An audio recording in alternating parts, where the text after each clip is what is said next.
అంటే ఇక్కడ నరవం నుంచి వైజాగ్ నుంచి ఇలా వస్తూ ఉంటే ఇక్కడ లొకేషన్ అయితే బాగుంది. ఈ లొకేషన్ బాగుంది కదా అని చెప్పేసి ఆగాను.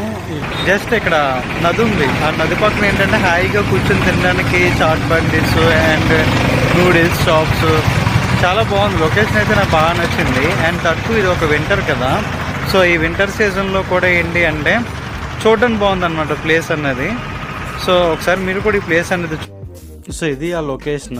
మన బయట ఏంటంటే బయట హోటల్స్కి వెళ్ళాం అనుకోండి చాలా మనీ అనేది ఖర్చు అవుతూ ఉంటుంది. టేస్ట్ విషయం కూడా పక్కన పెడితే ఇక్కడ నేను ఏం ఆలోచించానంటే పానీపూరి తిందామా అండ్ చపాతీ తిందామా అని ఆలోచించాను. నూడిల్స్ కూడా ఉన్నాయి. కానీ ఫైనల్గా ఏంటంటే ఇక్కడ ఒక అమ్మగారు ఏంటంటే చపాతీ చేస్తున్నారు. నాకైతే వేడివేడిగా చపాతీ తినాలని అనిపించింది. సో నేను ఏం చేశానంటే ఇంక లేట్ చేయకుండా చపాతీ తిన్నాను. ఎవరైనా సరే ఇలా నేచర్ ఫుడ్ తినాలి అనుకుంటే, నేచర్ పక్కన ఫుడ్గా తినాలని అనుకుంటే మీ ఒపీనియన్ కామెంట్ చేయండి. సబ్స్క్రైబ్ చేయడం మాత్రం అస్సలు